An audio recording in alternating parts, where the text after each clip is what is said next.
ba? Doon mo magamit yung inhale, exhale kasi pag ganyan mo, i-inhale ka, i-exhale ka eh. Saka ang pawis, pati panty mo basa. Kaya tingnan mo, araw-araw, yung bra ko. Kaya nga sabi ko, araw-araw, ano eh, yung bra kasi pagdating sa bahay, nagpapalit yan, dami kong labahan. Yan yung galing sa mga pinagsumbahan, pati media. Oo, maraming labahan. Ikaw! Eh, nakahanger. Kasi araw-araw may kulay eh. Pero ganun. Natulog ko isang week na dyan. Wala ka. Baka maglaban na nga lang ako bukas. Bababa muna ako. Ay, nakabili mo pala ako stick ko sa ano. Sa OSIG.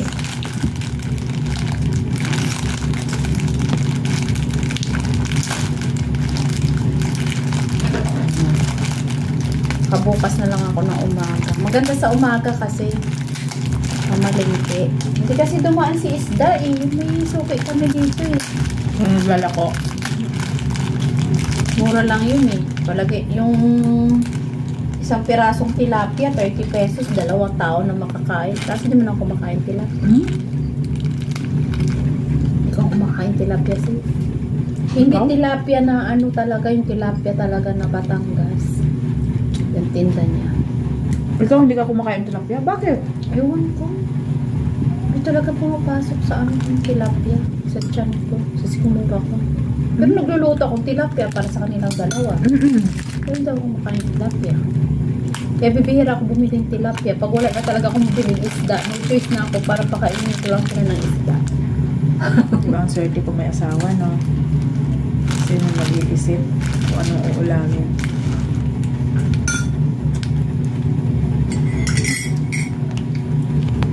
Bilhin mo ko stick ko sa OSIG. Hindi na yung balik.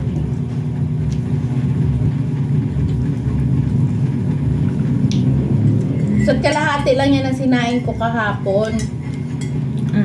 Kasi may bahaw. Tapos yung sinain ko kagabi, yun yung nagkabahaw, yun yung kinain niya. Yung sinain ko sa kaldero, yun yung kaninang madaling araw. Yung kinain mo, kanina lang yung sinain. Yung kinain niya kahapon pa yun ng gabi. Kagabi pa yun. Abutin na naman ng gabi yun. Ano kanin ko dito? Bibili na ako ngayon ng kangkong. Tsaka yung pagtaka ng... I-adobo ko. Ba't yung kuha ng alay? Kahapon. O, sige na. Gusto ko rin yan.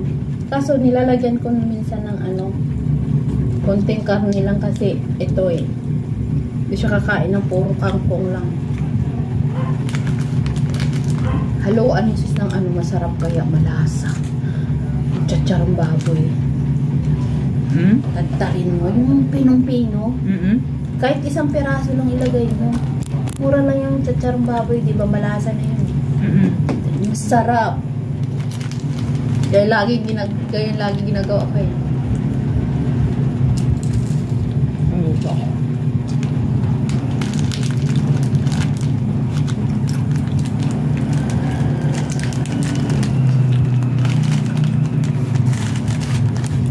Lagyan ko ng ano. Nabusog na ako sis. Ano-ano lang pinakain ko ah. Nabusog na ako ah. Nabusog na ako. Kanina pa ako dito nagsikain. Nangarang kami nun.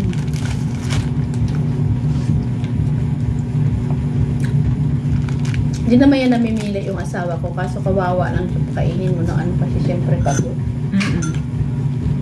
Kahit sardina siya nipabawa mo hindi namimili siya. Kahit ano nga lang, kahit talong nga lang sa bubong. Hindi namimili yung nilagang okra. Ano ba trabaho niya? Driver. Ay ano, tag dito. Rescuer ng armored.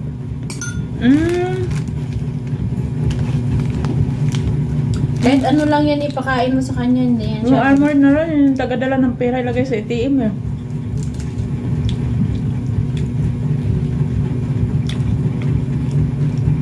Hindi nagreklamo. Matagal na siya dyan? 22 years. Tagal? 21 yung anak ko, diba? Pinubuntis ko pa lang yun ng 2 buwan o 3 buwan. 3 buwan. Doon na siya. 22 years na siya. 21 na yung anak ko eh. Di pa pinapanganak yung anak ko, doon na siya.